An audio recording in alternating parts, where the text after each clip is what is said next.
Assalamualaikum warahmatullahi wabarakatuh dan salam sejahtera kepada semua penonton channel Studio and Exploration dalam rancangan eksplorasi misteri mistik. Saya Nazri Saleh, hos anda. Hari ini saya bawakan anda kepada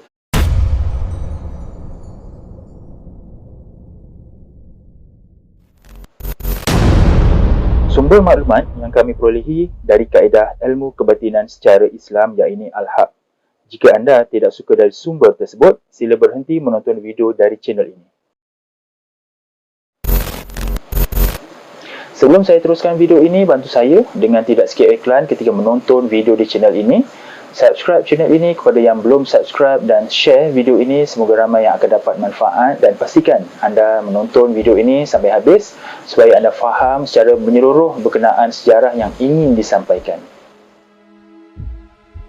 Gunung Ledang merupakan sebuah gunung legenda di mana kisah Puteri Gunung Ledang menjadi satu cerita yang sangat masyhur di seluruh Nusantara Melayu. Di sebalik kisah Puteri Gunung Ledang itu, masih ada lagi misteri dan rahsia yang tersimpan di puncak gunung ini. Antaranya ialah misteri batu bersurat yang terletak di puncak Gunung Ledang dari laluan Asahan Melaka. Misteri batu bersurat di puncak Gunung Ledang menjadi bualan masyarakat sehingga kini, kerana batu bersurat ini dipercayai ditulis menggunakan huruf Kawi atau Jawa kuno.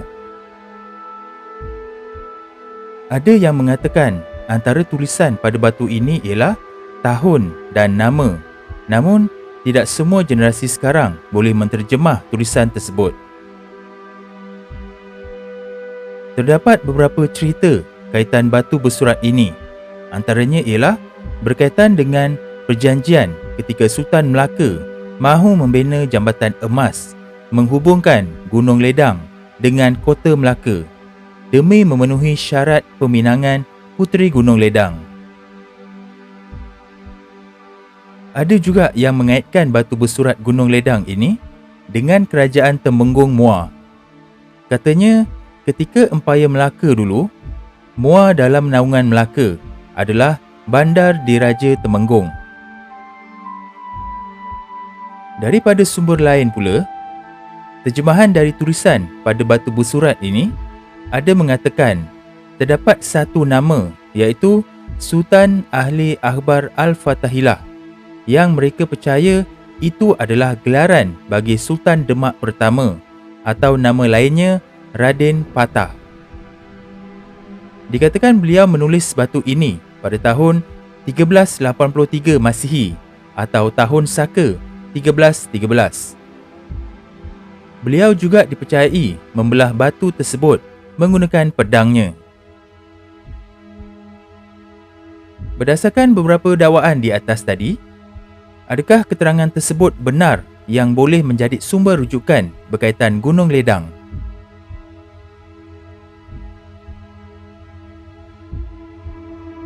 Gunung Ledang menyimpan pelbagai cerita dan kisahnya yang tersendiri. Gunung Ledang dipercayai dulunya adalah sebuah pulau yang dikelilingi laut. Ini dibuktikan dengan penemuan kulit-kulit siput dan kerang yang terdapat di persekitarannya. Masyarakat setempat juga mengakui bahawa dulunya Gunung Ledang dikelilingi dengan laut. Dalam sejarah Kesultanan Melaka, Gunung Ledang menjadi salah satu lokasi menyimpan harta Sultan Melaka yang memiliki kekayaan yang sangat luar biasa. Sehingga kini, tidak diketahui lokasi sebenar simpanan harta-harta tersebut. Gunung Ledang juga dulunya menjadi lokasi mendulang emas kerana terdapat sumber emas di sekitar kawasan ini. Sehinggalah gunung ini dikatakan menjadi simpanan banyak emas. Atas sebab faktor ini telah menarik minat pedagang dari China dan Greece. Pada kurun ke-14, pedagang Cina yang berulang-alik di Selat Melaka memanggil Gunung Ledang sebagai Kim Sua, yang bermaksud Gunung Emas. Menurut sejarah, Laksamana Cheng Ho dikatakan pernah melawat lombong emas di Gunung Ledang. Beliau dikatakan turut membawa beberapa bongkah emas untuk dipersembahkan kepada Maharaja China.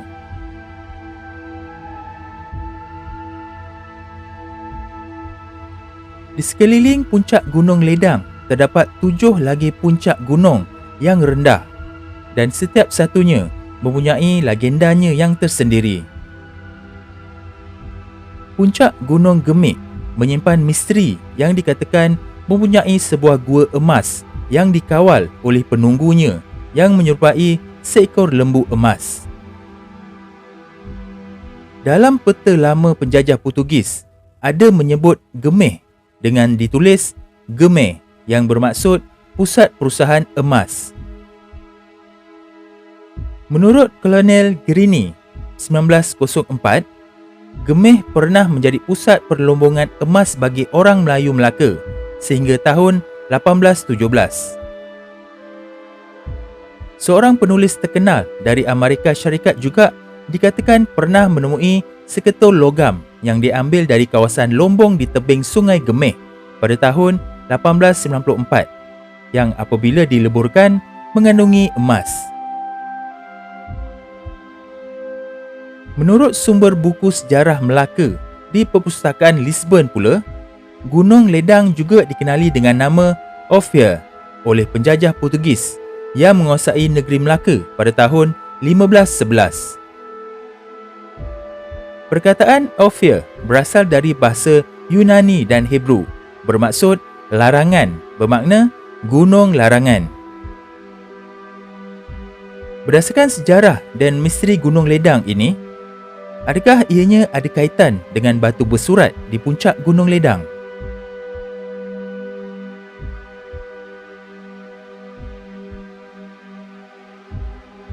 Oleh yang demikian, sumber batin adalah salah satu cabang ilmu yang perlu diteliti dan dikaji dengan lebih mendalam pada dapatannya, bukan ditolak mentah-mentah. InsyaAllah dalam video ini, saya dan Puan Ita akan jawab persoalan ini berdasarkan maklumat dari sumber batin. Apa yang akan saya sampaikan ini terpulang kepada anda sama ada ingin percaya ataupun tidak. Nasihat saya jangan terus menolak dan jangan pula terus menerima bulat-bulat selagi anda belum dapat fakta sebenar atau meyakini melalui hati nurani anda.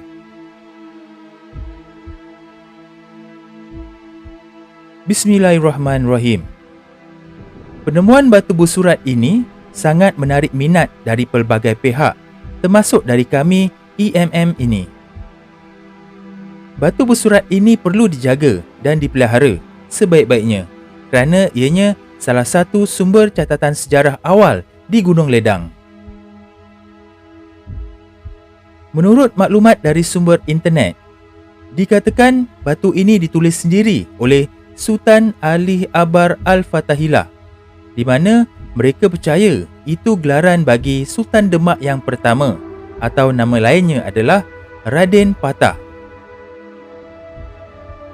Dikatakan pada batu ini tertera tarikh tulisan iaitu tahun 1383 Masihi. Jadi, batu bersurat ini berusia 639 tahun pada tahun 2022 ini.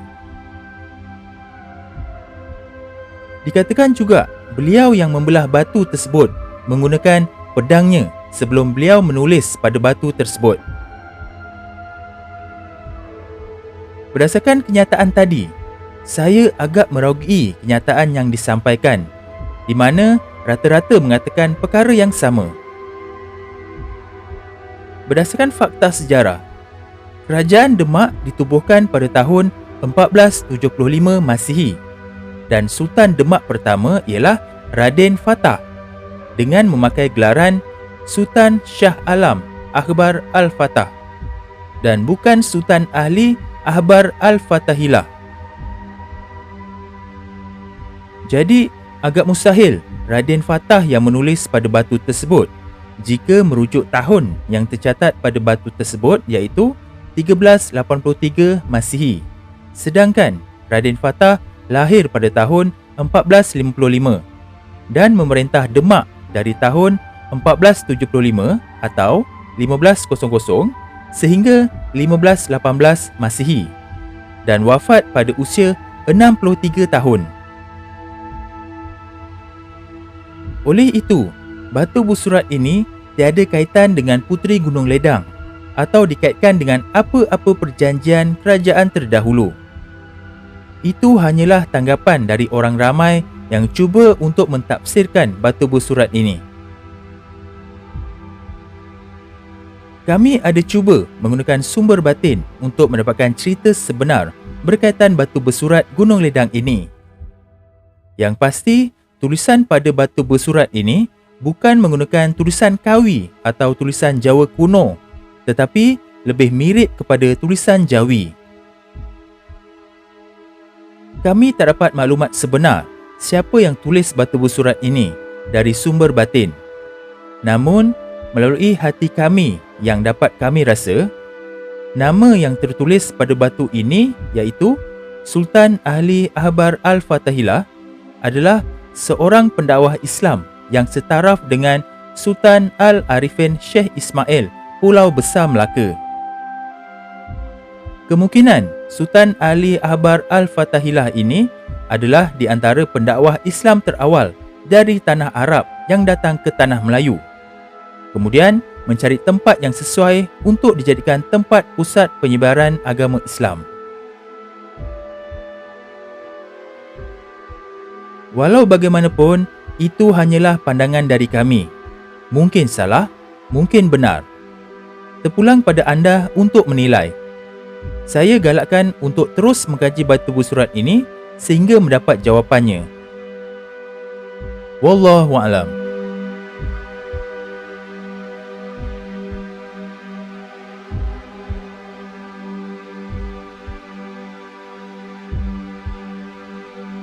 Jadi itu saja video untuk kali ini, diharap dapat memberikan sedikit pendedahan kepada generasi kini dan akan datang, juga memberikan sedikit maklumat kepada pengkaji dan peminat sejarah supaya dapat merungkaikan lagi sejarah ini. Jangan lupa sertai ahli member channel Eksplorasi Misteri Mistik ini dengan klik pada butang join di bawah video ini atau klik link pada ruangan description. Terdapat 4 pilihan peringkat package yang disediakan. Untuk penerangan lanjut, sila klik join sekarang dan anda akan dibawa kepada video penerangan berkenaan package-package tersebut. Jadi sampai di sini saja video untuk kali ini dan jumpa kita di episod akan datang yang lebih menarik insya-Allah. Assalamualaikum.